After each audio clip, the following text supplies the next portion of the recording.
It's the morning of February 27th, 2008. I'm Michael Aron of NJN News. We're here for the Rutgers program on the governor, the Brendan T. Byrne Archive. We're going to continue our conversation with Dick Coffey.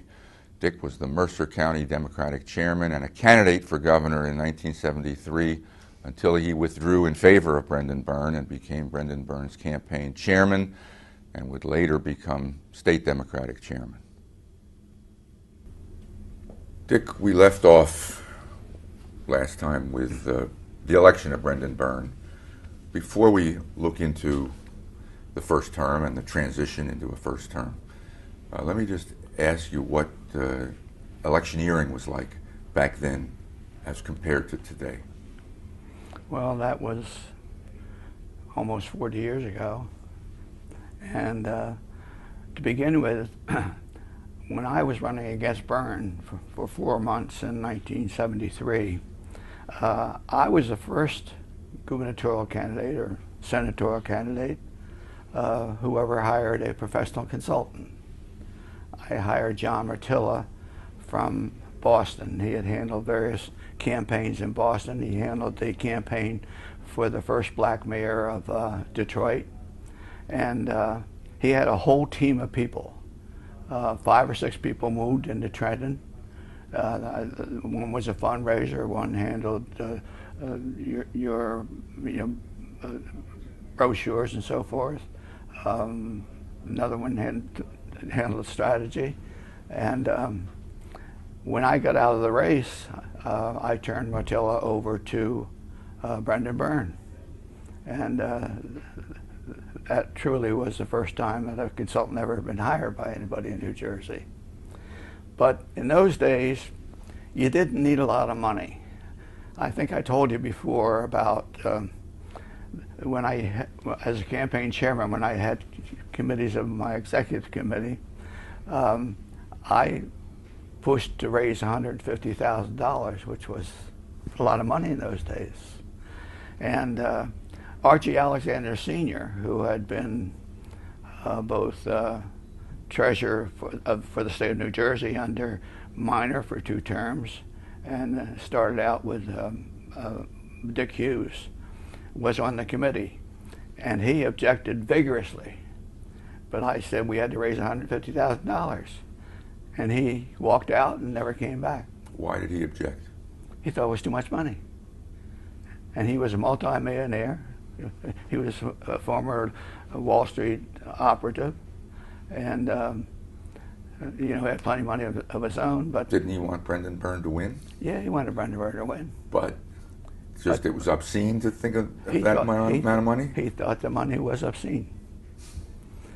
When I ran, I first went to Dick Hughes, who supported me, and I asked him, how much money am I going to need to run this campaign, the primary campaign?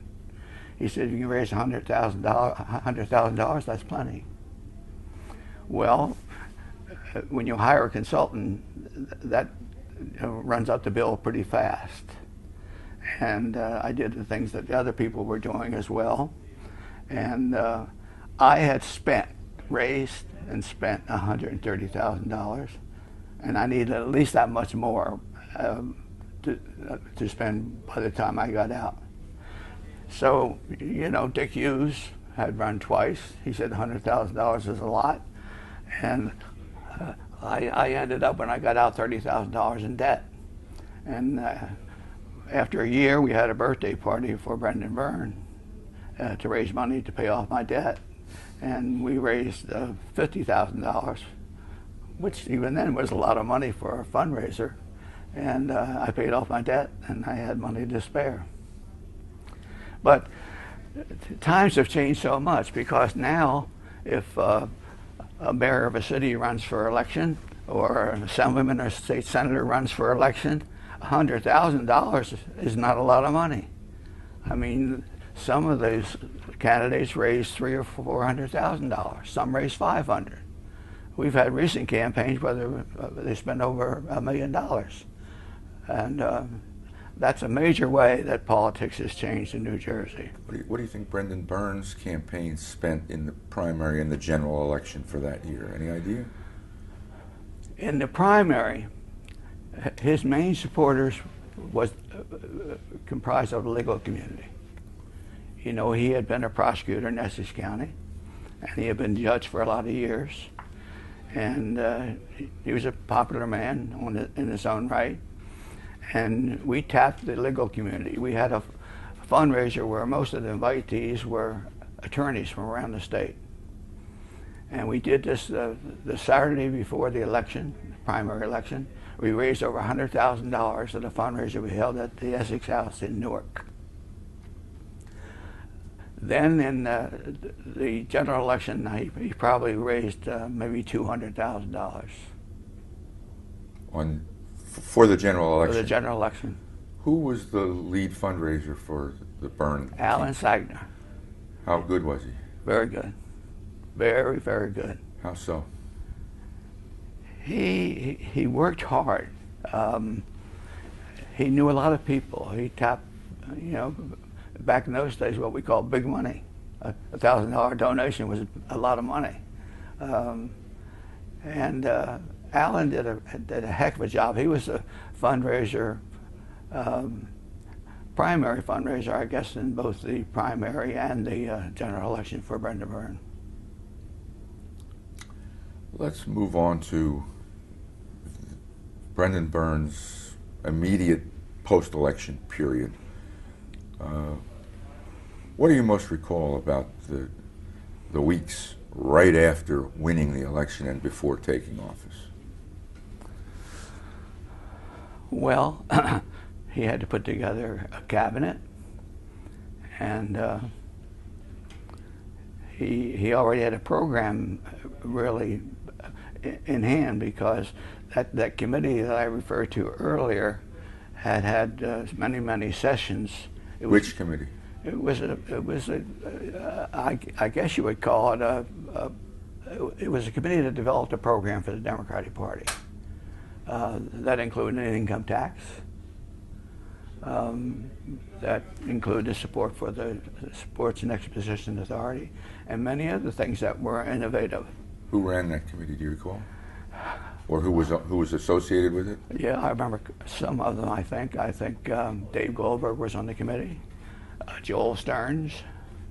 I think Dick Leone was a member, and some other people from the Princeton University.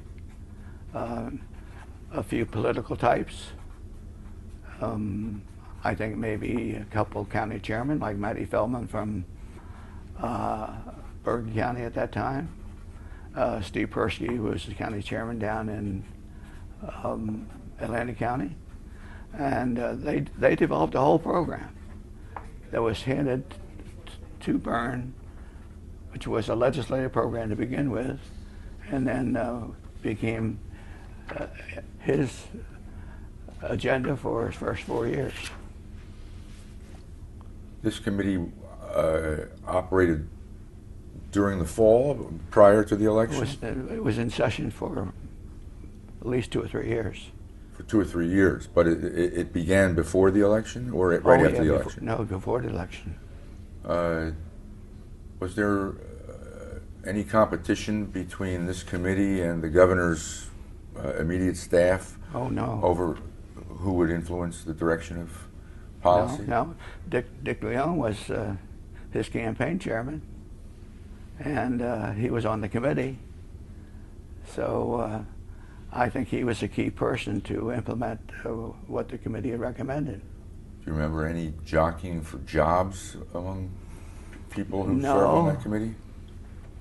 No. I remember that Bill Hyland wanted to be the Attorney General.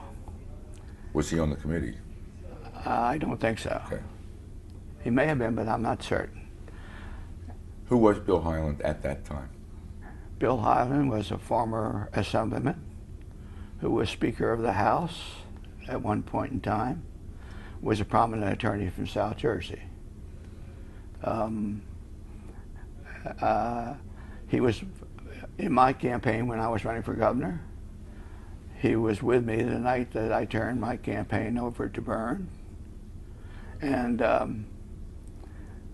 he wanted to be Attorney General, and he became kind of discouraged because Byrne didn't act too fast, and he threatened to pull his name out, but I knew he was still interested, and Byrne finally settled upon Bill to be the Attorney General. What other appointments do you recall happening quickly, the big appointments? What were the key appointments? Well, Dick Leone was made a treasurer. Was that a surprise to you that he would be treasurer as opposed to?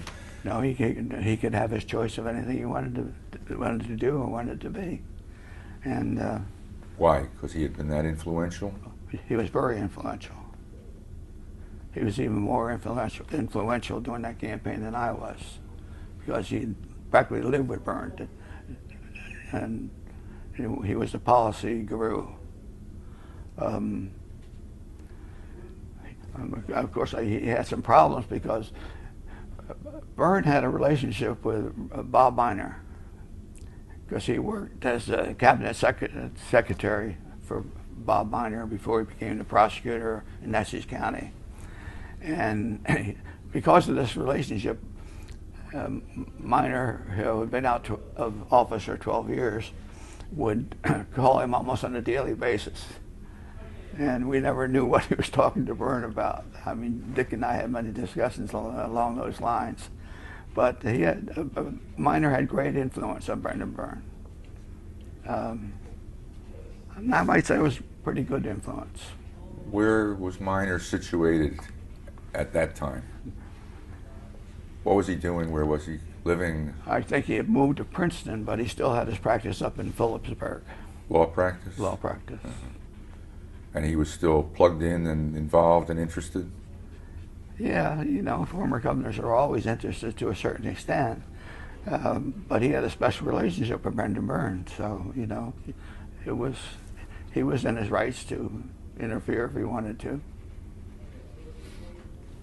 Treasurer, Attorney General Highland would get it fairly quickly, or he took a while, it seemed, but you know, when you're waiting for something and it doesn't happen, it seems like a long time. How about the key internal governor's office posts? Who got those? Henry Luther became chief of staff initially. Don Land. Huh? Don Land. Who? Don Land. Oh, Don Land. No, Don Land became the treasurer. I mean, yeah, the treasurer, state treasurer. Or Secretary of State? Chief of Staff. Oh, Secretary of State, He yeah. was the executive secretary. But I don't remember Don Land serving in the front office. But you say he was? Well, maybe my mind slipped on that one. But Don Land was with us from the very beginning. Henry Luther was with us from the very beginning. Luke Hayden? Luke Hayden was in my campaign, and he was with us from the very beginning. He became the counsel. How about the press person? Who was the press person? The press person was Herb Wolf. yeah, the fellow who he worked as a reporter for the Trenton Times. His name was Herb Wolf, and at a point in time later, he became the editor of the Trenton Times when the Washington Post owned it. Cliff Goldman became an assistant to Dick Leone. I forget who Alan Sagner became the transportation secretary. All these people were involved to a certain extent in the campaign. Before we began this interview, you were telling us off camera that there were very few lobbyists in Trenton in those days. In fact, I think you said there was one. That's right. Tell us about that. The first commercial lobbyist in the history of New Jersey was Joe Katz, who was, for Miner and Dick Hughes, most of Dick Hughes' term, his public relations man. Press secretary. Press secretary, I guess you call him. When he started his business, he didn't start out to be a lobbyist. he thought he could create a public relations business, which rapidly turned into lobbying. And he became a top-notch lobbyist, number one lobbyist in New Jersey for quite a few years until he retired. And that's a big change, because from the first lobbyist to the crew we have lobbying in Trenton now, and all these people making big money, is a major change in politics in New Jersey. Was he literally the only one for a little while? The only one. The only one. And of course, Bell Telephone had people lobbying. The doctors had some people lobbying. The lawyers probably had somebody lobbying. As an example, when I was in the state senate, my banker's lobbyist was my own banker. And that probably was a system throughout the state of New Jersey, where the local banker for the individual legislator from that legislative district was the lobbyist for his own bank in the banking industry. Most of the lobbyists in those days, if you wanted to call them lobbyists, they didn't have lobbyist titles. I had a cousin who was lobbyist for Bell Telephone, and his title was real estate manager for South Jersey. But he was. Today they would call him a government affairs That's right. specialist, Yeah. but they didn't want to use that terminology back then. You weren't did. supposed to even interact with government. That's true. Huh. Times have changed drastically on that question. Same is true in Washington. I mean, lobbying in Washington is a huge business now. Didn't used to be.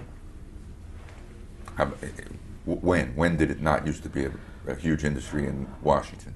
I would guess that it probably started being a business probably when Kennedy was elected. I don't think there was too much heavy lobbying before, say, 1960. Do you recall appointing a DEP commissioner? Oh, yeah. David Bardeen? Well, Dick Sullivan had been there. Oh, that's right, yeah. Right? Yeah. He was a holdover? He was a holdover. No, I don't know whether he served under Cahill or not. Yeah, he did. And did Byrne reappoint him or not? No, I guess David Bardeen was his first environmental commissioner. David Bardeen was a decent person. I think he was loyal. Where did he come from? He came from Washington. I don't know what he was doing in Washington. Was he a Jersey person? No. No.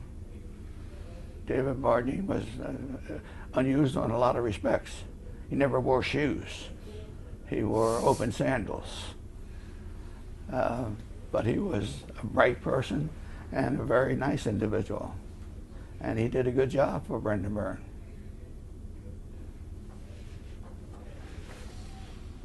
What issues do you recall being prominent during that transition time? Well, I think at that time, it probably was the time we started talking about an income tax, because we had terrible problems financing the school system throughout the state. And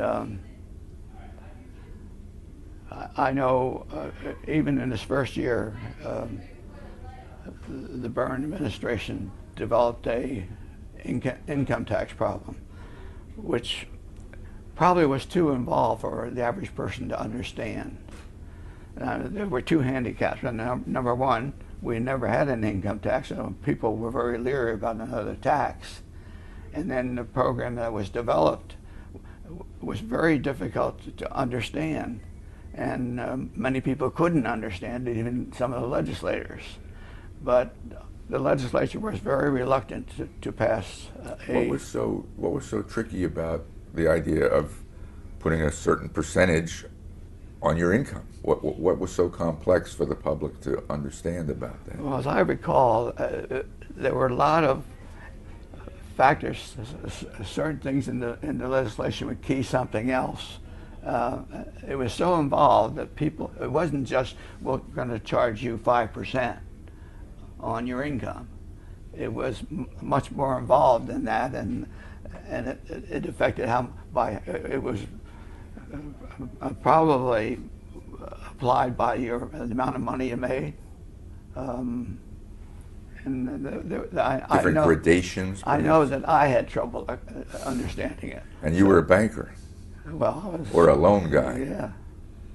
But I mean, I'm pretty good with figures, but I had trouble understanding the entire legislation.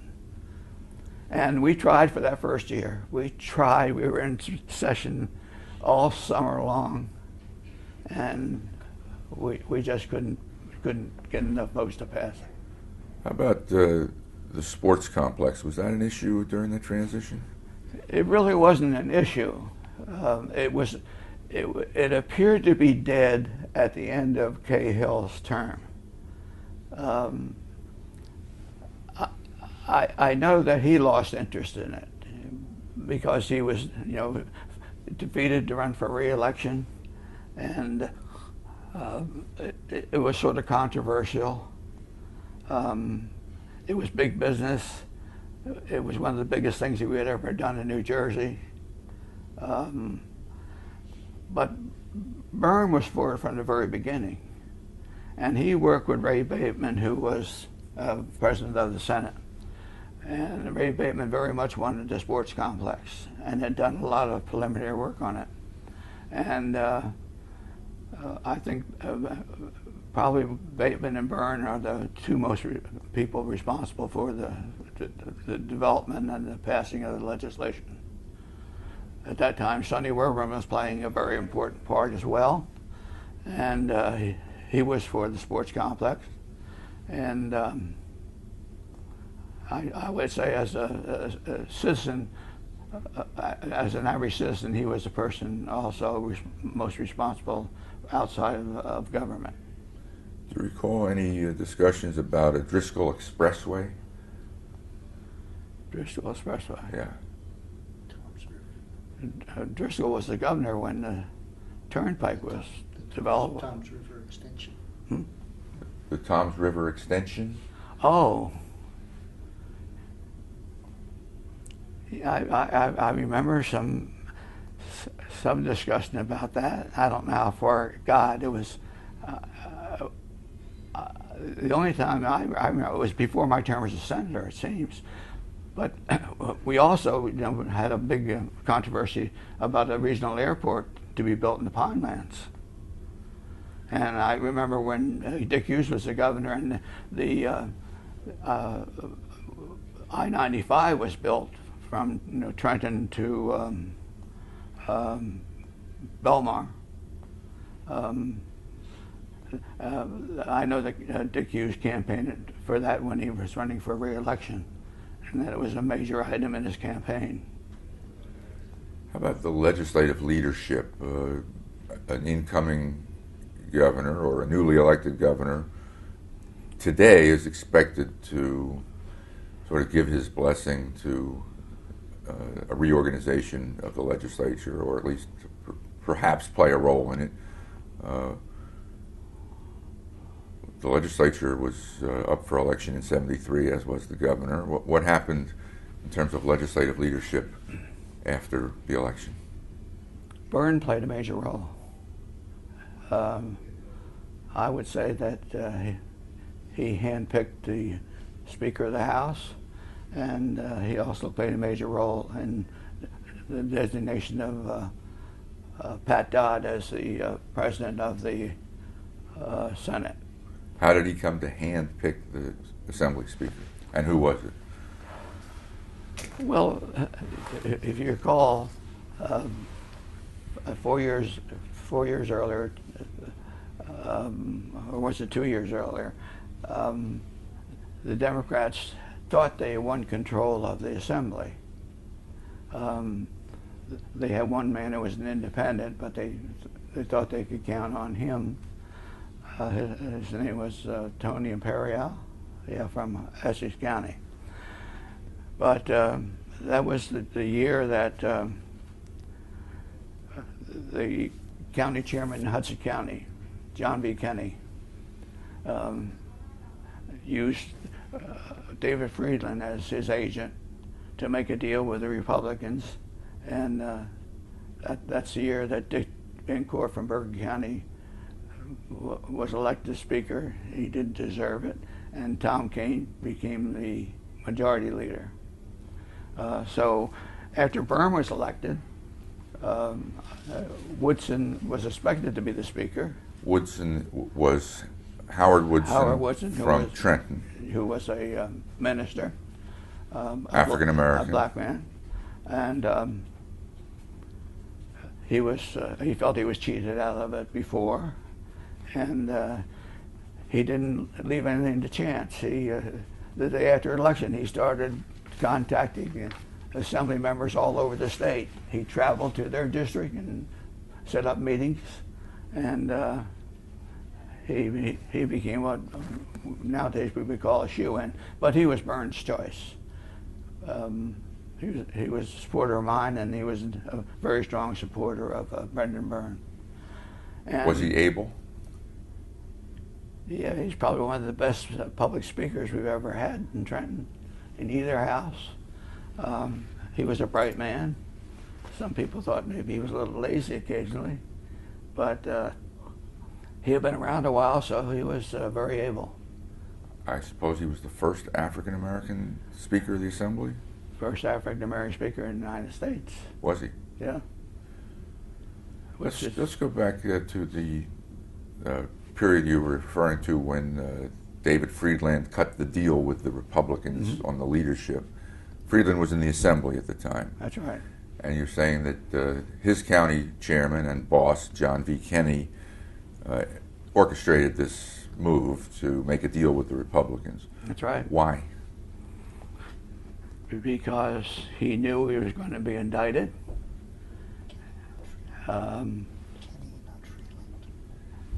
Kenney knew that he was going to be indicted, yes. Not Friedland, who would later also be indicted.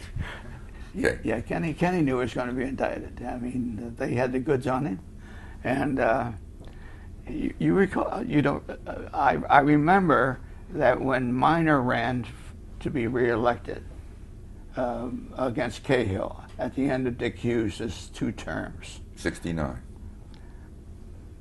John V. Kenney did not like Bob Minor because Bob Minor didn't do everything that John Kenney wanted him to do in his first 2 terms as governor. So he actually supported Cahill against Minor. The Hudson County Democratic chairman threw his support to the Republican candidate for governor. Absolutely. And openly or surreptitiously? Openly. Openly.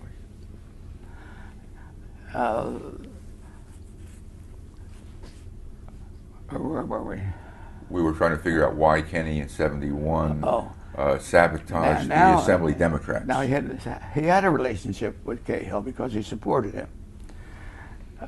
Now he knew he was going to be indicted. So he thought he would try to open up the relationship with Cahill again and hope that Cahill could, help him not be indicted. So he used David Friedland to make a deal with the Republican Party to give them the speakership and the majority leadership by giving his votes from Hudson County to the Republican Party. I remember being around the State House and seeing John V. Kenney hanging around the State House. I knew that he had never done that before. You very seldom saw him in Trenton. And I think he was hoping to maybe get in to see Cahill and maybe talk to him about his own personal problems. But I can tell you, it was John V. Kenney who was the key actor because which brought about the support of Hudson for Republican leadership.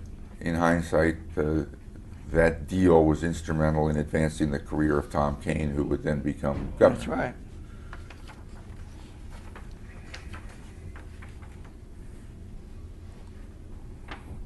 What was your reaction and that of other Democrats to this deal? We were vivid. I mean, I remember uh, one person who got up on the floor and just raved and scolded. Who was that? Do you recall? Tom Devrin. Tom Devrin. I mean, Carteret.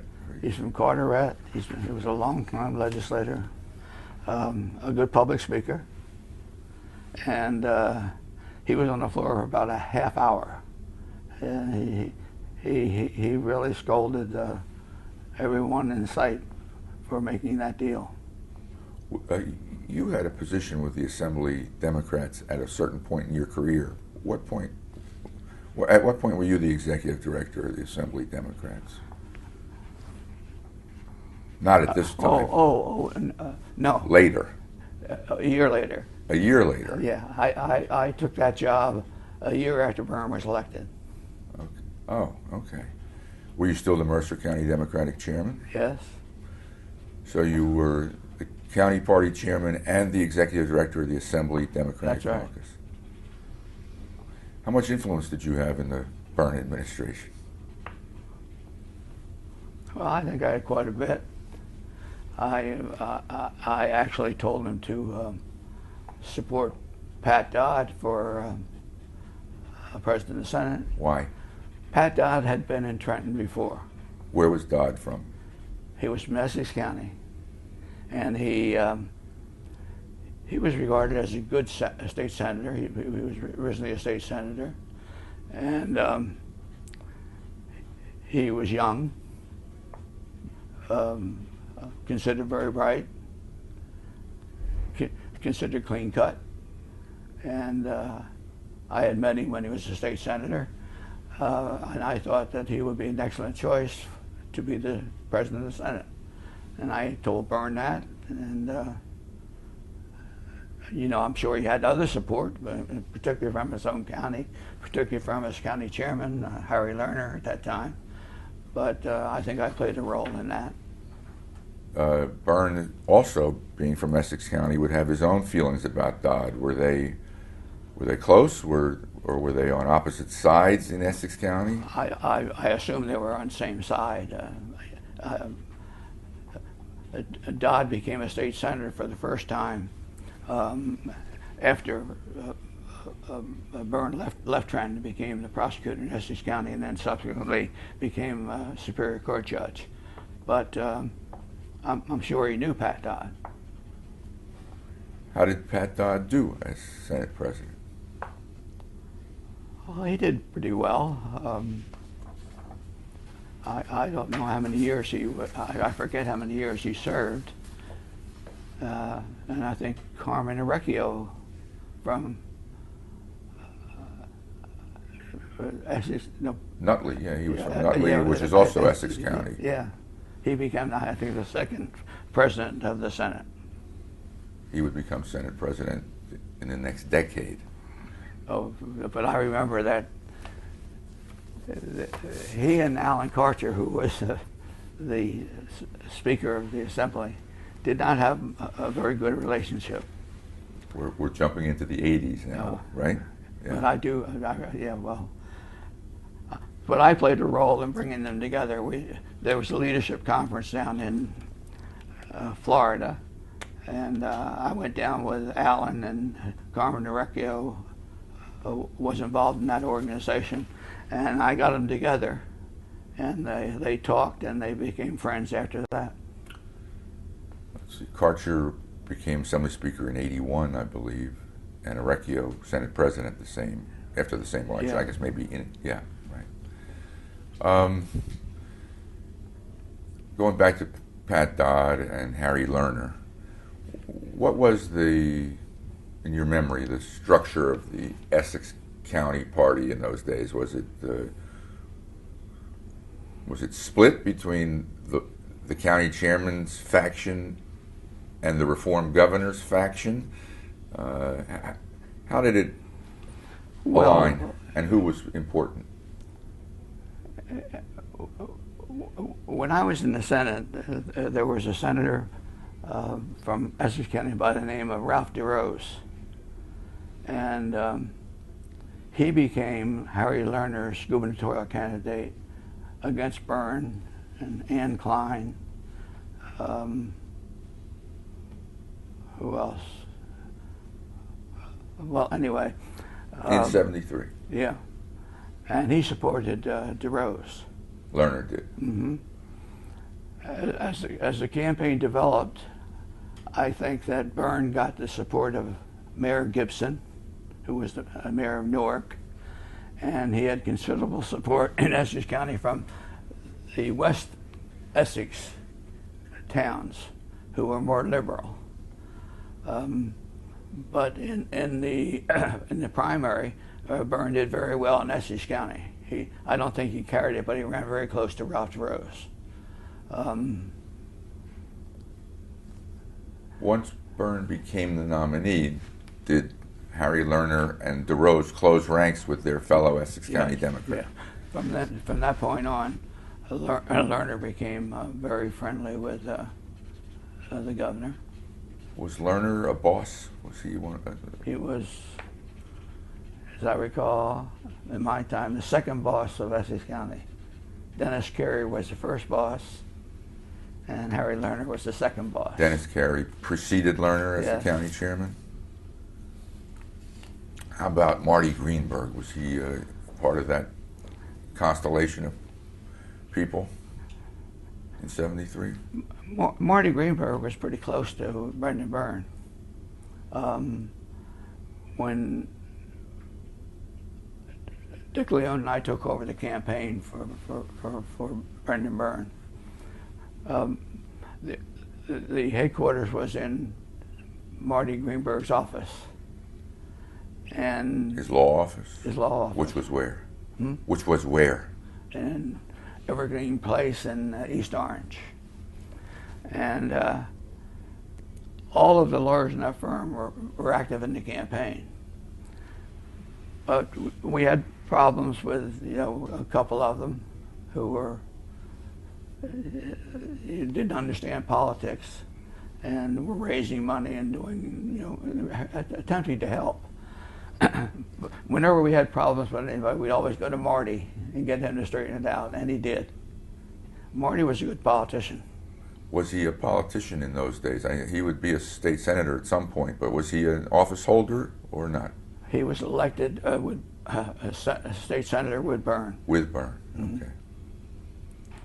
So he was the candidate for Senate while Byrne was the candidate for governor. That's right.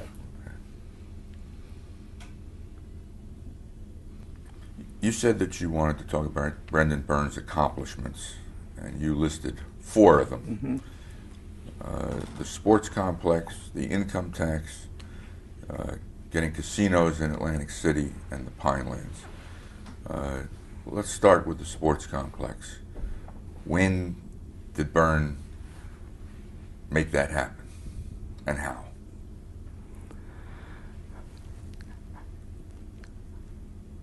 I think while Byrne was being elected during that general election campaign,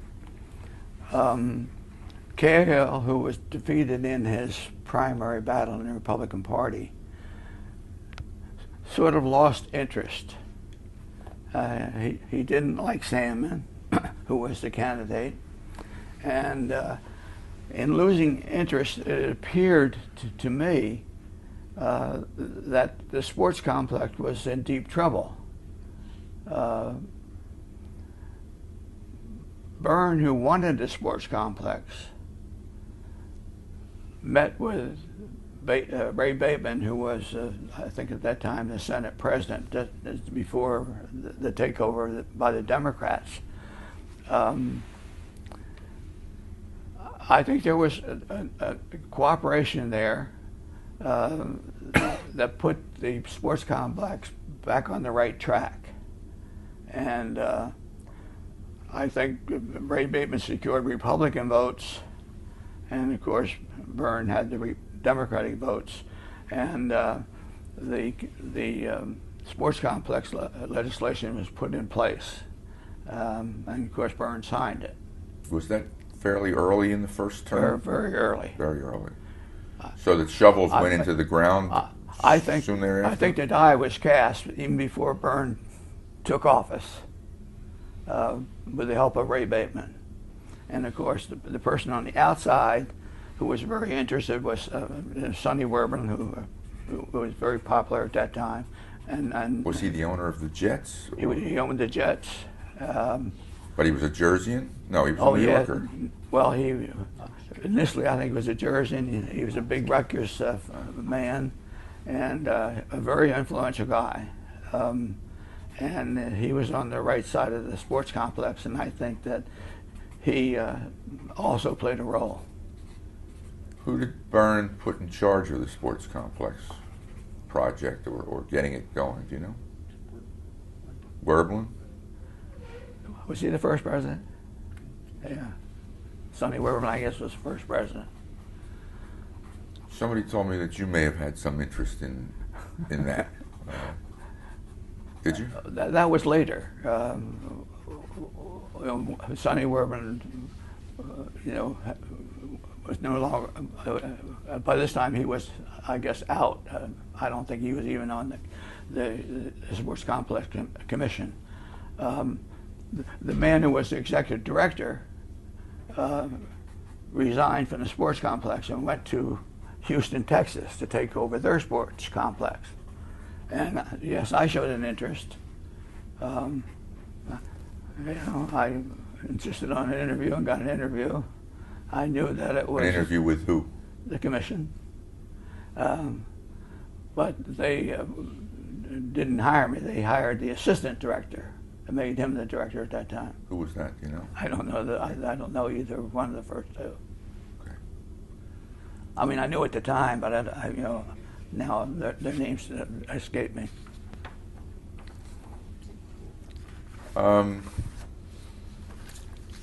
Let's talk about the income tax. You said a little while ago that the initial attempt was too complicated, that even you didn't understand it. How did it become law? Well, that first year, I worked very hard, with both the Assembly and the Senate, attempting to get enough votes. I mean, that was the hottest summer I ever remember. We had lots of caucus meetings. We would go into session, and we couldn't get in. Was the State House air conditioned in those days? No, Okay. it was hot. We had caucus meetings when we go over, say, to the Labor Building and use a room that was air conditioned. Democratic caucus meetings.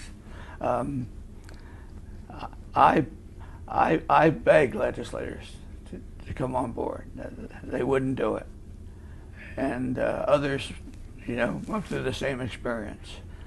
I tried to play a major role, but I couldn't accomplish anything. They were afraid of losing at the next election? That's right, because in those days, when you talked about an income tax, that was heavy talk. I remember when Dick Hughes put in the sales tax. Every time you would go in the store, they'd say your bill is $2.05 for Dick Hughes or something like that, and that left scars in New Jersey. Now the income tax was much bigger, and the legislators just weren't ready to adopt an income tax. Do you think the public has always been tax phobic? I mean, we happen to be in a moment right now where there's a lot of discussion of taxes and tolls and so forth, and it's viewed as the third rail of That's right. politics, and we know that in Jim Florio's day it was the same thing. Is this a consistent trend through New Jersey politics?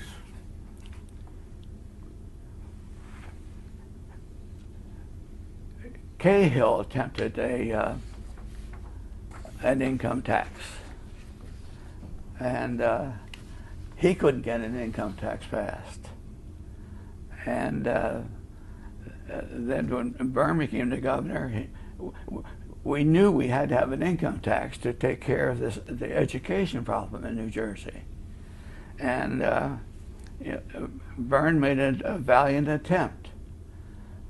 But you know, he was booed all over the state for trying to pass an income tax. Literally booed? Literally booed. He would go to a basketball game or a football game and be booed loudly. He was booed after the income tax passed.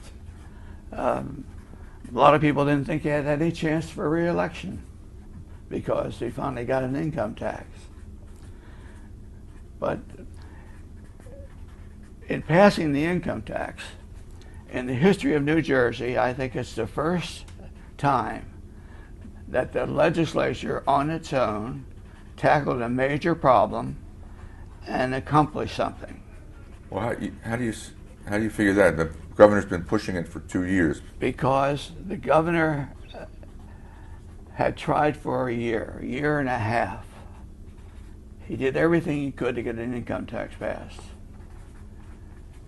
Finally, the Assembly started working on an income tax. It was much different than the one that Byrne had proposed. 4 or 5 legislators wrote the bill. Who? Who do you remember?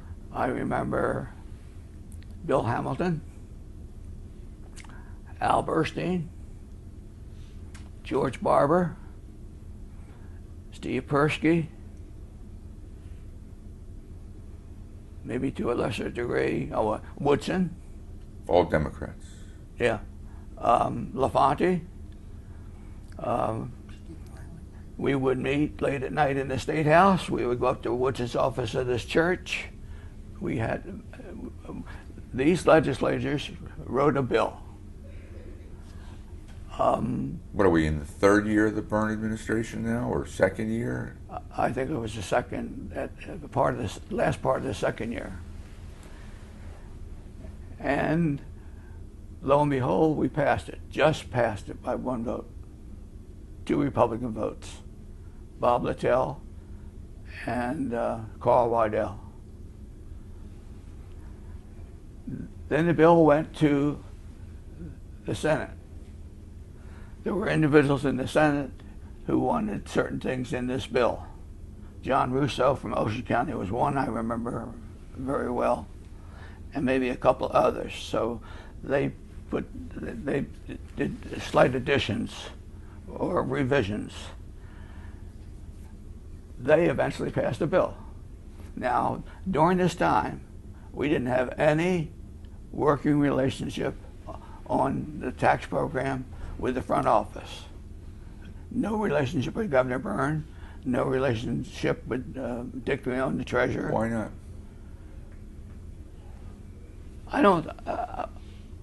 I really don't know. We knew that it was crucial. We knew that we had to have a tax to pay for education. I think that set the tone for the Assembly to work on a bill. Now, the bill that we passed wasn't the best bill, but it raised money. It had a lot of funny things in it. I remember initially that the rebate was 2 checks a year. I was part of that because I'm being a politician. I knew that you had to do something to, encourage the people to support this bill. Later on, it went to 1 check a year. But that was the true story. That was how the bill was passed. Was Byrne's staff not effective in dealing with the legislature? They were effective, but they weren't effective on the tax program because the first bill that they, as I told you before, the first bill that they tried to pass was too involved, too complex, had triggers and certain things in it. It was, circuit breakers. Yeah, it was just too involved, and the legislature wouldn't buy it. Was there anything about the manner of Dick Leone, Luke Hayden, anybody else that Brendan Byrne would send over to talk to legislators? Was there anything about in their manner that alienated or antagonized the legislature? I knew both these men very well, and I don't think there was. I think they did their job, but this was an area where they just couldn't get it done. I don't think there was animosity between the legislature and Dick Leone, the legislature and Caden or Jerry English. You know, maybe there's some differences, but I don't think it was major. I think that was the reason that the Assembly finally put a bill together. So this bill that you just were talking about that then went over to the Senate and the Senate changed it slightly, Right. is this the bill that became the income tax? Did Yes, it go it is. back to the Assembly? Yeah, that was it. That was it. Yeah. It took nearly 3 years to get it. 2 years. Didn't pass till 76, summer of What is it, 76. 76? Didn't the courts have to Seven- shut down the schools in order to make this happen? And that was so crucial. Something had to be done. But you make it sound as if the legislature did this on its own, and history tends to write it differently, that the courts intervened in such a way to embarrass the legislature into doing this. I'm not. I know it was crucial. That's all I remember, and I knew that the Assembly faced up to the problem and did it, and they had no help, no input from the front office. Now that's a fact. So in a sense, what you're saying is that the legislature took the lead, the court was the second most important player, and the governor was the least important player. At that time, just for that one issue. The Assembly is so proud of what they did that every 5 years they have a celebration. They have a dinner and they invite all the actors. Don went to the last dinner. We invited members from the front office, first time. Don was invited. Jerry English was invited. You were the only two, weren't you, Don? But it's very interesting. And in my lifetime, that's the first major issue that was faced up to by the legislature itself and accomplished a major piece of legislation. During the campaign for governor, Brendan Byrne took a position on the income tax that he didn't see a need for it in the foreseeable future. You laugh. Why do you laugh? Because we kept talking to him about not saying anything about an income tax. Was he lying? No, I don't think he was lying. He said there was no need for it in the foreseeable future. He got caught at Asbury Park on a boardwalk or someplace like that, and I think he was asked a question, and that was his response. But I know that it caused a little concern in the campaign at the time he said it. And by saying not in the foreseeable future, that doesn't mean sometime in the future. What was your reaction when you heard that he said it? Well, we were somewhat upset because we didn't know how the public would take that response, but it didn't seem to have any effect. Did it then come back to haunt him No. when he did try to push an income tax? I don't think so. I mean, an income tax in those days was a naughty word. Right, so wouldn't the newspapers, the newspaper editorials, all right, he told us he didn't see a need for it in the foreseeable future, and now... I think that was called to attention a few times, but I don't think that was really major. And it didn't hurt his credibility with the legislature. I don't think so. Might it have been part of the front office's strategy to let the legislature think it was taking the lead on this? I don't think so. They just got a break. Yeah, actually, Byrne was there for 8 years. And I think he had an excellent relationship with the legislature for a sitting governor. And I don't think there was any animosity because the Assembly took the lead on this project. I mean, he needed an income tax so badly, he couldn't object. Did he meet with individual legislators, or his staff did? Well, he did. He met with Democrats, he met with Republicans. He did everything possible to bring about a vote for an acceptance of an income tax. I don't know whether, I think he may have played a role in getting Littell and Carl Weidel. I think he did. I think he called them in and talked to them. You think he gave them anything? You think he made deals with them? I don't think so. Why do you think they voted for it? These were two very unusual Republicans. I went into the legislature in 1968 with Bob Littell. He was in the Assembly at that time. And I always found him to be a very decent, reasonable person. And I had served a couple of years with Carl Weidel on the Mercer County Board of Freeholders.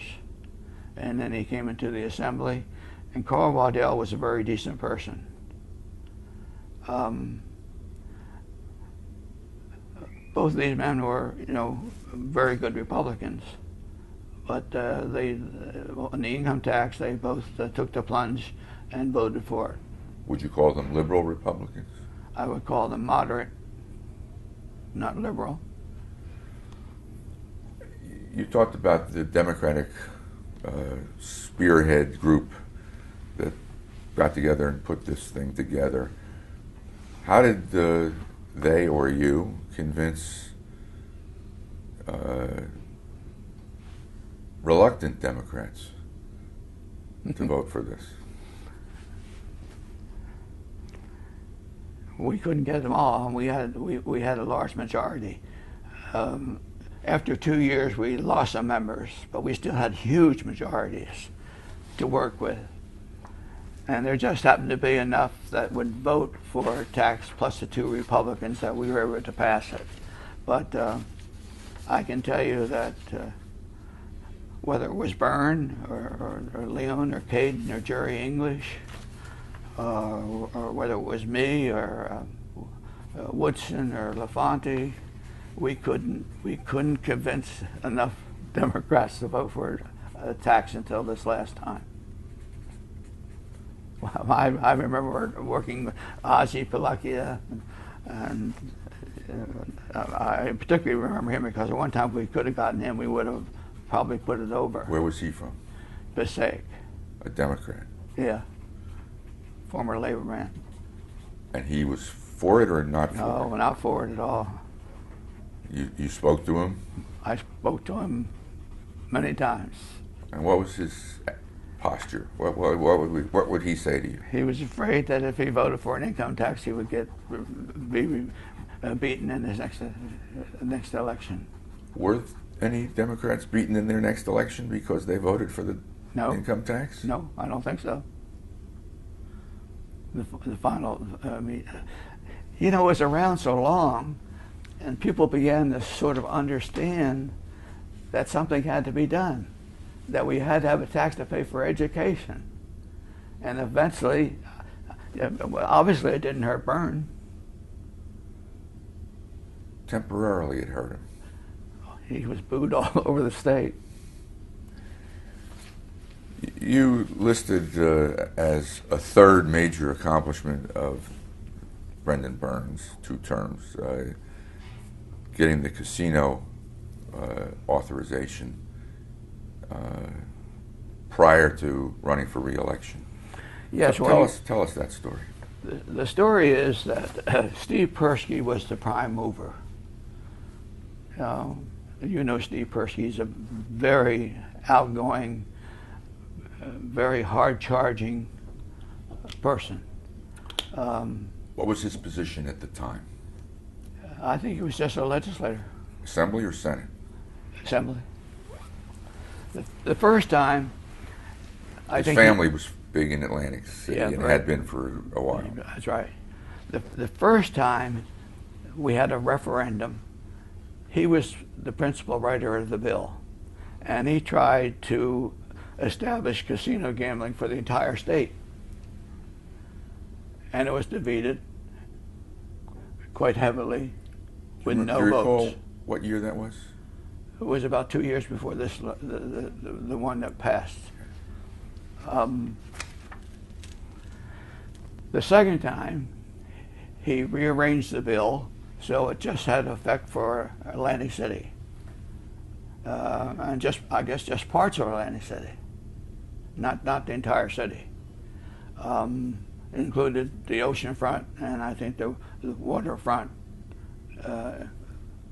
with the inlet waterfront.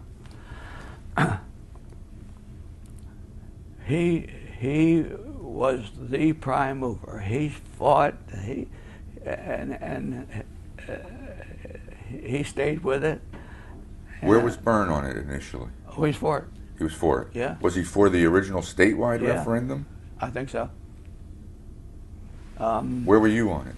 Oh, I was for it Why? because Atlantic City was in tatters. I mean, all the old hotels, the Traymore, the Claridge, the one up north, the Haddon Hall, The Chalfont, yes. Chalfont, Haddon Hall. They were all just ragged hotels. They were terrible. The boardwalk was very hunky-tonk. The city was in terrible shape, more slums than anything else. And I felt that if we could pass casino gambling, it would bring the city back. It's been slow in bringing the city back, but it's brought it back quite a bit now. I think I told you before, I remember after the bill was passed and it was going to be signed on a boardwalk in Atlantic City, Hap Farley, who had been the governor before Persky, was brought to the Had sign. been the what? Was Hap Farley, who had been a senator before Steve Persky, And who was a Republican. was Republican. And the boss of Atlantic Yeah, County. he was still the boss, but he wasn't at that time wasn't a senator. But and he was dying. He was in very bad physical shape. He was brought to the signing, but it was Steve Persky who did the most. I can't give him enough credit. I mean, he was a phenomenon. He tried the first time, he got beat. He stayed right with it and then revised the legislation down to just Atlantic City and got it passed. And I remember flying on a helicopter down to Atlantic City with Byrne and his wife. And he said to me, "What do you think if I say something like," and this was in reference to the gang, The mob. the mob, "Keep your filthy hands out of Atlantic City." I said, "Oh, that's great." And his wife said, "I don't think so." But he said it, and of course it was, in all the articles, part of the headline all over the country, and It's still featured in every documentary look at the history of Atlantic City. That's right. But even in those days, Brendan Byrne was very clever with his sayings, his jokes. He's become much better after he retired from the governor, but I don't know how he would come up with all these funny sayings. Maybe it's the Irish American in him. Even in this morning's paper, there's a funny saying from him Oh, from yeah, yesterday's yeah. I saw that. budget message by Governor Corzine. In retrospect, has Atlantic City been a success story? I think so. Right now you can't tell because of the competition it has in Pennsylvania and other states. But I think it's going to survive. I think it will have downturns depending upon the economy. I think it's having some problems right now. I think its earnings are down a bit, but I think that the cycle will come around. I think new casinos will be built, and I think they'll be probably profitable. But the city has changed so much, and it wouldn't even have survived. I mean, it would have been a second Asbury Park, or a first Asbury Park, because it was in such decrepit condition that all those hotels now are torn down or rebuilt, or new ones have gone up, and it's a better city. Look at the jobs it's created. Look at the growth that South Jersey has had, even outside of Atlantic City. I think that never would have happened if we didn't pass the Casino Control Commission law. The fourth thing that you listed as one of Brendan Byrne's top accomplishments was Pinelands preservation, but that happened in the second term, and I want to continue chronologically here, if we could, and talk about Brendan Byrne's re-election in 1977. What was your involvement? Well, nobody thought he could win. I felt he had a chance to win. I don't know why. Where were you situated at this point? You were still the Mercer County Democratic chairman? Mm-hmm. Were you still the executive director of the Assembly Yep. Democrats? Mm-hmm. And you were still a confidant of the governor's, would you say? I would say so. Okay, so you thought he could win. I'm told only John Degnan among his inner circle thought he could win. Everybody else thought it was a lost cause. Well, if I thought it was a lost cause, I wouldn't have taken on the chairmanship. You took on the chairmanship of the campaign? Yeah. So you were his campaign chairman both in 73 but how- and 77? Yeah. Okay. I was actually the campaign chairman and campaign manager for his second primary. I ran the campaign. Okay, tell us about it. I was reluctant, but somehow I felt maybe he had a chance. And I was in Florida, and it was April. And the following deadline was upon us. And he called me in Florida. And he asked me to be his chairman or campaign manager, whatever. And I told him I'll be back next week. I'll give him an answer when I come back. Why not just say yes?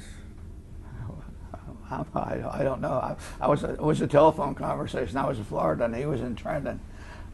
And I was coming back. I could talk to him. Were you thinking maybe you wouldn't take it?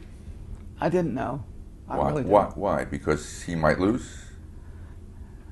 Nobody gave him a chance. I mean, his popularity rating was so low. And it was pretty obvious that a lot of people were itching to go against him. And many of them did. I remember talking to Florio and trying to talk him out of running the race. I said, why don't you wait 4 years? Jim Florio was a congressman at the time? Yeah. But he didn't take my advice. So I came back and I said, okay, I'll do it. How much money you got? I think he had $15,000 or $20,000, which wasn't very much for a man who'd been in office for 4 years. And so I took it over, and we announced at the former hotel on West State Street, Holiday Inn, I think it was. Capitol Plaza? Yeah, Capitol Plaza. And at various times it was a Holiday Inn and a Yeah. Capitol Plaza. I don't know Yeah. what it was then.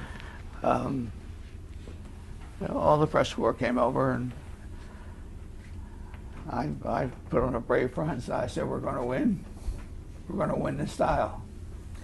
What convinced you between the phone call in Florida and the following week at the hotel to say yes? Well, I had been with him the first time. I thought he did a pretty good job. I don't think he got credit for it. Wasn't getting credit for it. I thought, well, I'll do it again. I don't know why, because my friends all thought I was nuts. Was it all the income tax, or were there other things? That was the income tax mainly. I mean, that was what he always got booed wherever he went for that first term. So we didn't have much going for us. I think Henry Luther, Pete Curtin had set up a headquarters up on US 1. I guess it was South Brunswick or North Brunswick, probably South Brunswick. And every morning I'd have a breakfast meeting, and we would see where we were. And how many primary challenges did Brendan Byrne have? He had a lot. I mean, 4 or 5. 1 or 2 from within his own cabinet? Yeah, it's unbelievable.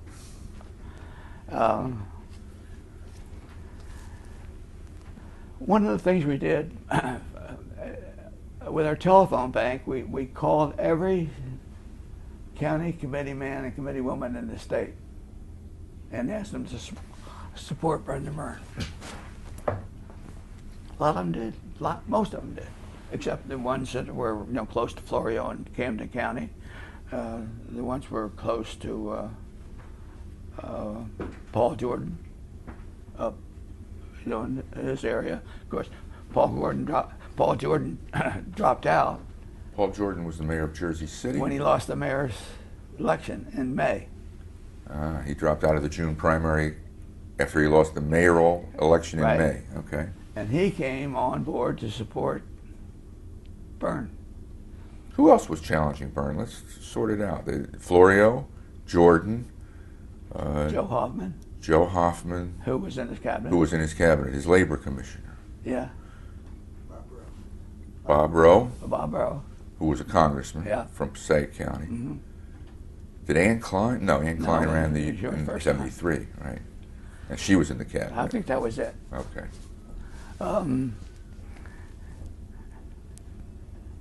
So money was a big problem. So we had a meeting at a very wealthy guy's home up in Bergen County. And, Alan Sagner came and several other people who I forget who were big Byrne contributors. And he had raised very little money, $15,000, $20,000 tops he had in the bank. The party was deeply in debt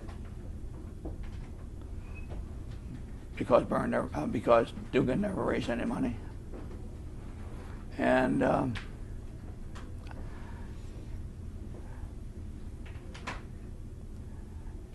at this meeting, there were about maybe 10 or 12 people there.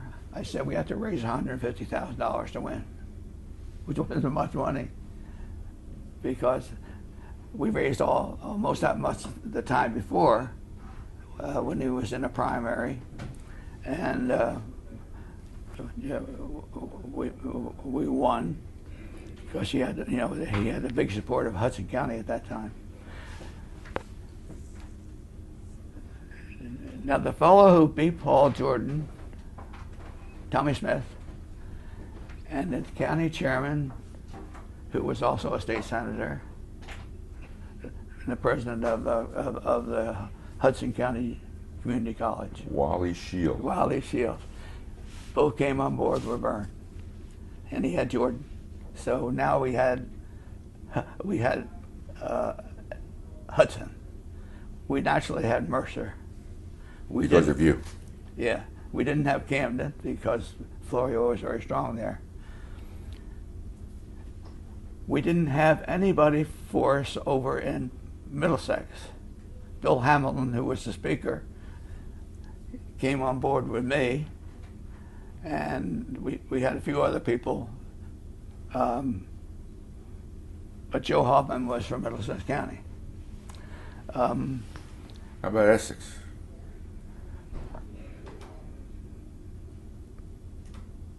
I'm not clear. Oh, Essex County,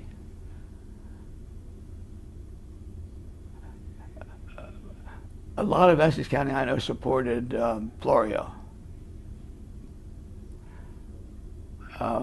because I'm ahead of myself. Well, we raised the money. We had a couple of fundraisers. We raised about $150,000. We did one television ad. What did it say? It was standing in front of the War Memorial building with the sleeves rolled up. And I forget what he said, but we just did one ad. And those years, hardly anybody else did any television. But his ad was effective, I remember that. And the field was so large and the vote, was split all over the place that, he won with his 35 or 40% of the vote. So it was the large field that really did it for him. Yeah, it was. But so that worked out. So then he's now in a general election against Ray Bateman. Yep. Tell us about that election. Ray Bateman had, was it a former, Bill Simon, was he a former National Treasurer or something? Former Secretary of the Treasury of the United States. Under Nixon and Ford. Bateman appointed him to head a committee to tell him what kind of financial strategy he should use. He was going to come up with a program that he was going to run on. Every Friday afternoon, I would go down to Press Row. Sometimes I have an assemblyman with me, or sometimes a senator, and I say, why don't you ask Mr. Bateman where his program is? It's been over weeks. Did Bateman say, I'm going to repeal the income tax in my program? He was looking for that. He was looking to do that. But he found out he couldn't. And one day he said, he came up with a program which did nothing. It was an empty sheet, an empty coat. And naturally I ridiculed it. And people saw through it. They saw he came up with nothing. And the polls then began to change. And immediately, Byrne caught up.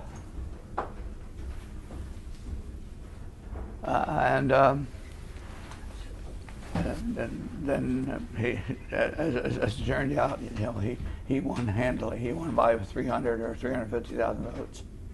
Others have told us the nickname that plan acquired. Do you recall the nickname of the Bateman-Simon plan? No. The BS plan. Oh, well, somebody else gave it that. I didn't give it that name, but we played it up pretty hard. I believe it was September when that plan came out. Does that ring a bell? I think maybe it was very late. It was late. Very late. So that turned the election. I think so. I saw the polls change. Up until that time, Bateman was running ahead of Byrne. So then he gets elected, and it makes me the state chairman. How soon after Election Day? Right away? I became the state chairman after the primary. Oh, after the primary. Yeah, and I had a terrible debt. You had a terrible day? Debt. Debt that you inherited from Jim Dugan? Mm-hmm. How terrible? I don't know what they did, but first of all, they never raised any money, and they borrowed a lot of money. They borrowed $50,000 from a bank. They borrowed $25,000 from Harrison Williams. I think some of this money was used in the primary to support different people. I'm not sure. They owed money to young Archie Alexander, and I think I was over $100,000 in debt. Let's go back a second. The state chairman, whom Byrne named state chairman, did not support Byrne in the primary? No, Who did he support? I'm not sure. Oh, Jordan initially. Uh-huh. And then I don't know whether. Well, then after Jordan got out, I think.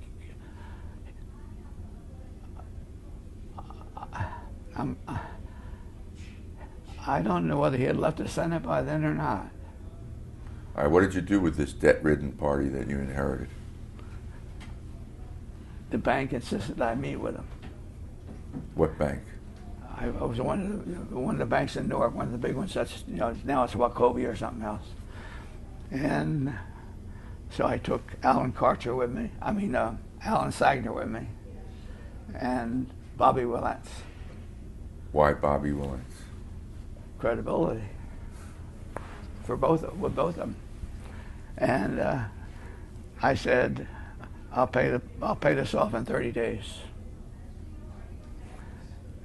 I had a fundraiser, raised enough money, I paid all the bills off.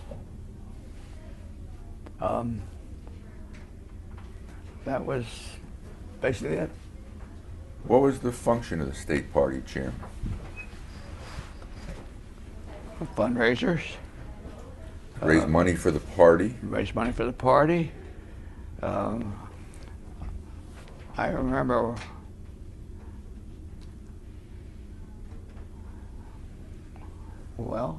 I remember sending $50,000 up to Hudson County.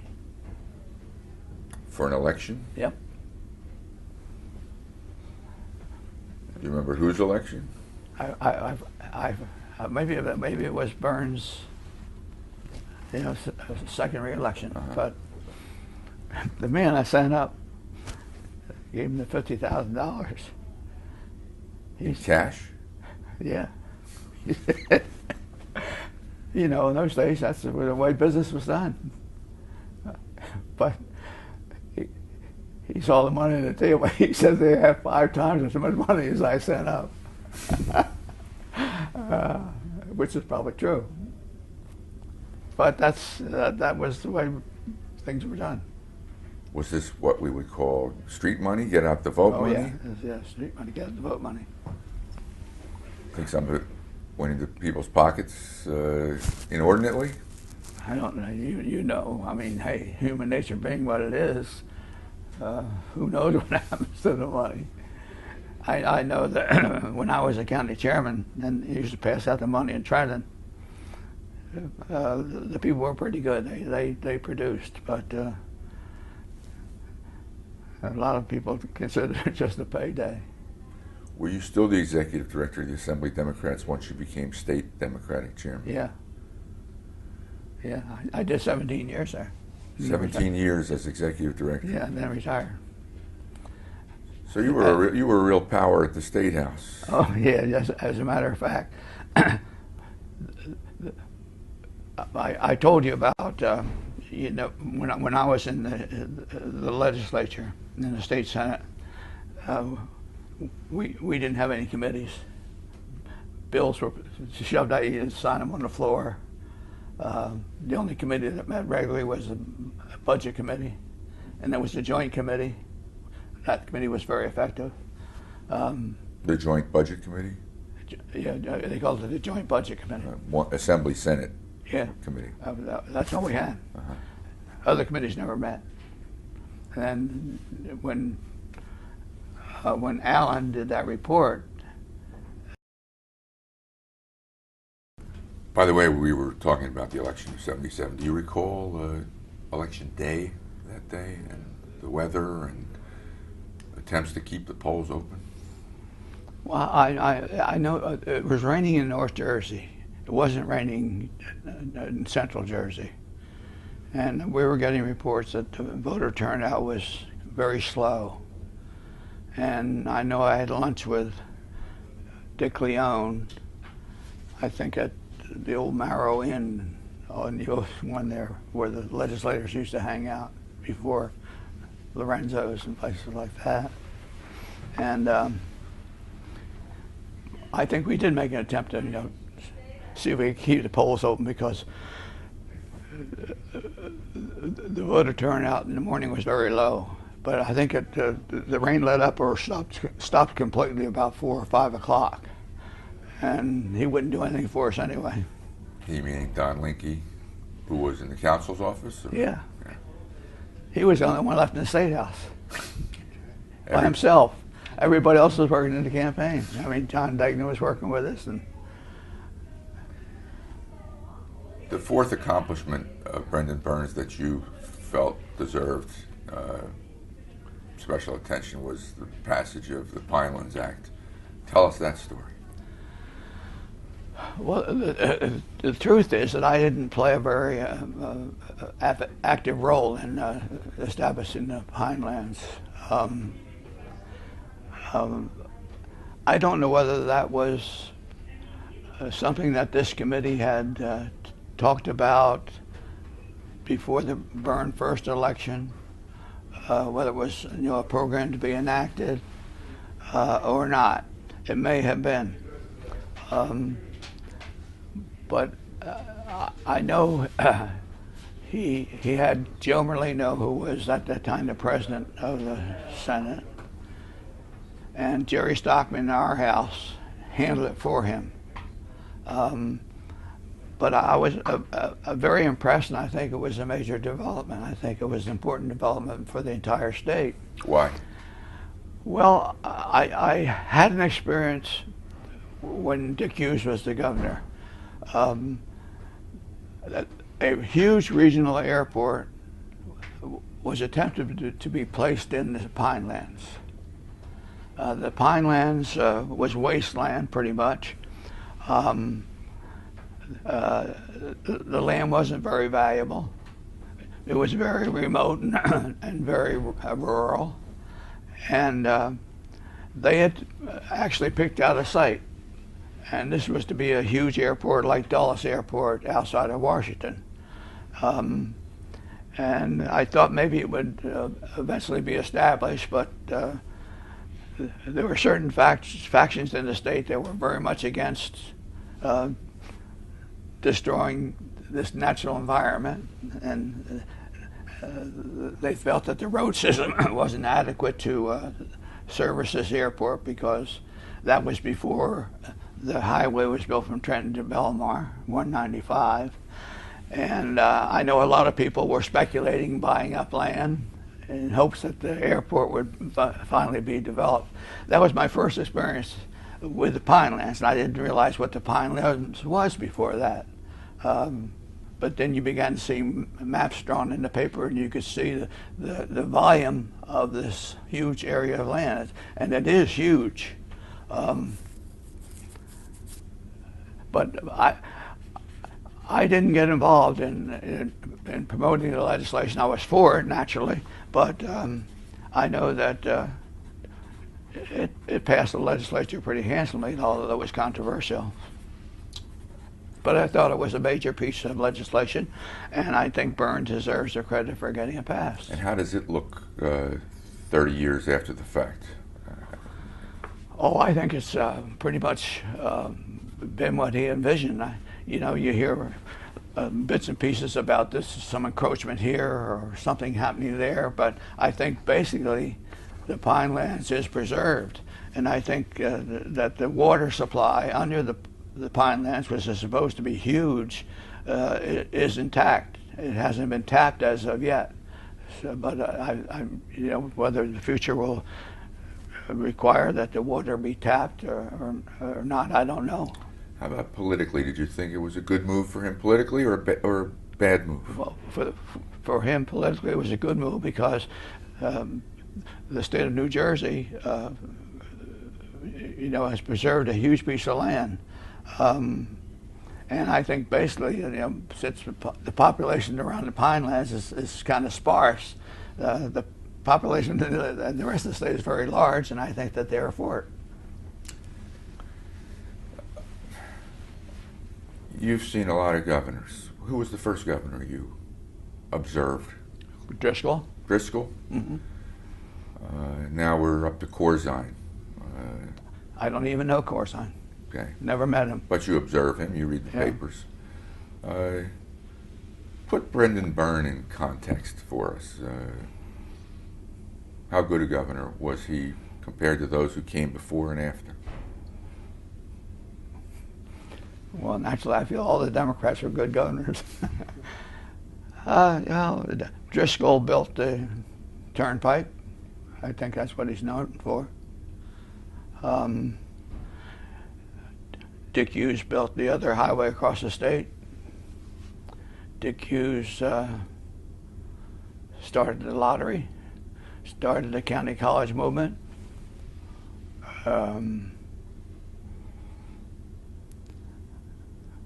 Brendan Byrne did the things I have outlined to you. And I outlined the 4 major things I think he should be recognized for.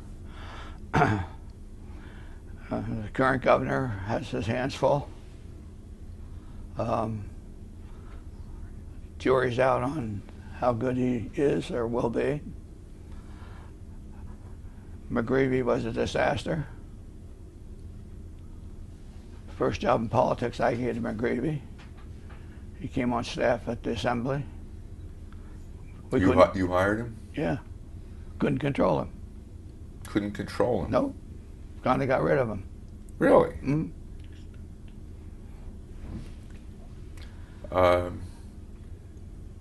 You fired him? No, he got him another job. You got him elected to the assembly. No, you got him a job at the parole That's right. state parole board. Yeah. Where he was executive assistant to Chris Dietz. I don't know. Chris Dietz was out of there by the time he came, I think. Okay. How about the Republicans that you've observed? Kane, Whitman. I think Whitman was a disaster. In what respect?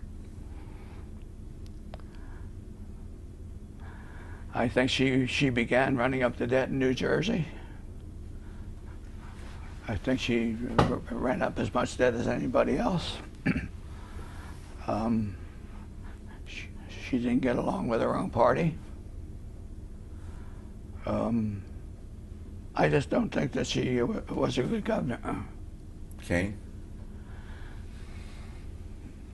I remember Kane as the minority leader. Never came to the legislature prepared. Tom King came into the legislature the same year I went into the legislature. I served on the committee with him, which is a very famous committee. It was the committee that was formed from a remark made by young Mr. Brennan, the Supreme Court Justice's son, when he said that too many legislators were friendly with organized crime.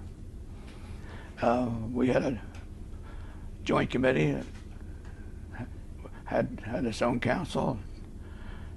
We interviewed all those legislators. Some of them were punished. David Friedland was one of them. But my colleague in the Senate was one of them. Who? Cyber Dolphy. Some of from East Windsor Township, John Selecki was one of them. They couldn't run for re-election. But you were saying you served with Kane on that committee. Kane was on that committee. Jimmy Cafaro was on that committee. And so far you've not been terribly complimentary in your comments about Kane. You said he came ill-prepared and so forth. And he would always come late, and he wasn't prepared. He had run for office several times before, for Congress and so forth, and didn't win. The year he beat Florio is to blame himself for that defeat. He wouldn't work with the party. You were state party chairman at the time? No. He had put his own person in after the primary. Yeah. Maloney? Yeah. And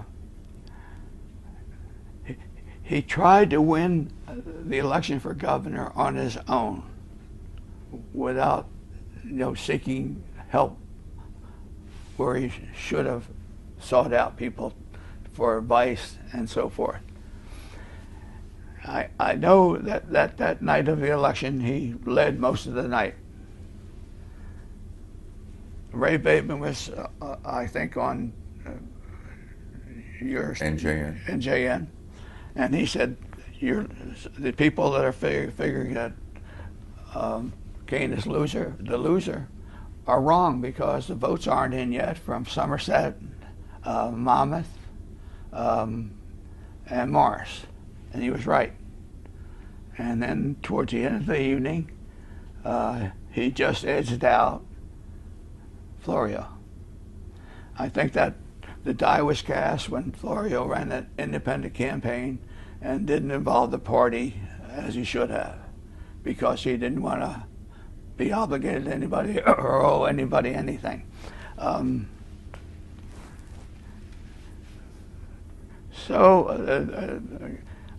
I think that Kane eventually became a better governor.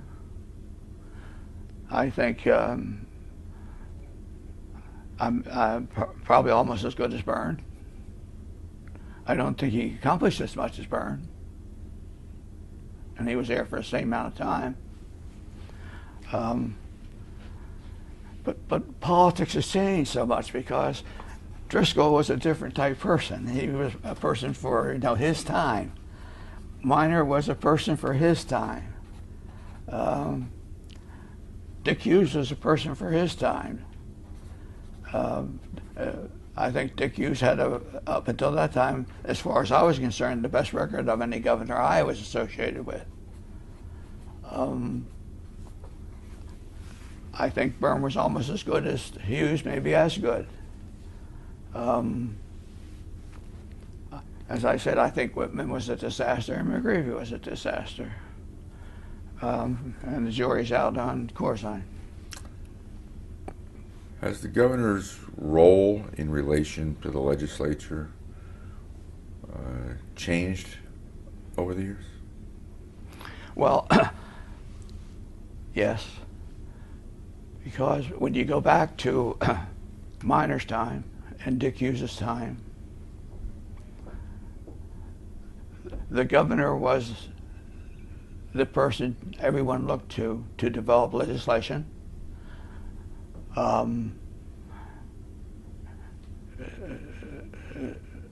Since it was 1948 when we adopted a new Constitution, I think that New Jersey governors became stronger, and the legislatures didn't become strong until much later. So if Dick Hughes wanted something done, he would write the bill and give it to somebody in the legislature. And they would carry the ball to try to get the legislation passed. The same was true even up to Brendan Byrne's time, because I gave you the example of the first time that the legislature took the lead role in major legislation. Up until that time, I never saw the legislature take the lead role in establishing laws or new legislation. It usually came from the governor's office.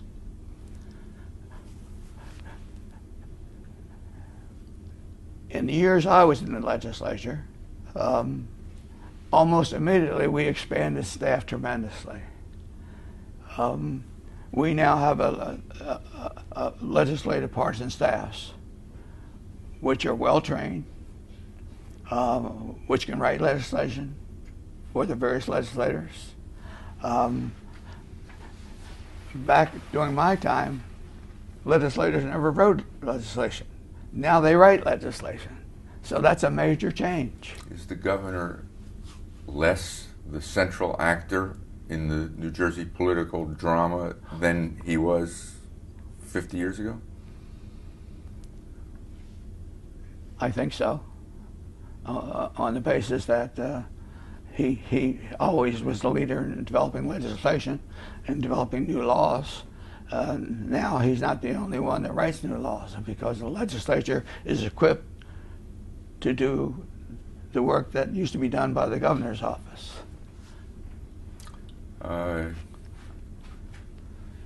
You know, when I was a state senator, back around 1970, there was no legislative staff, no partisan staff. I was in the minority. We didn't have any staff. The majority had 2 people. And the majority in the assembly had 1 or 2 people. Now they have 50 or 60 each, both the partisan and minority staffs, in both the Senate and in the Assembly. So how should we remember Brendan Byrne?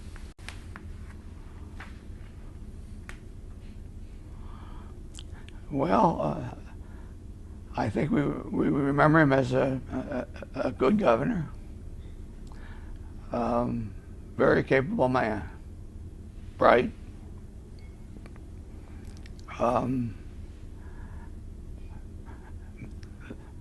person who enacted the first income tax, casino gambling, buying lands, and many lesser things. I think he overcame passing the first income tax because he got elected a second time by quite a large margin, but not as large as the first time. That pretty much sums it up. Thanks very much for telling us about it.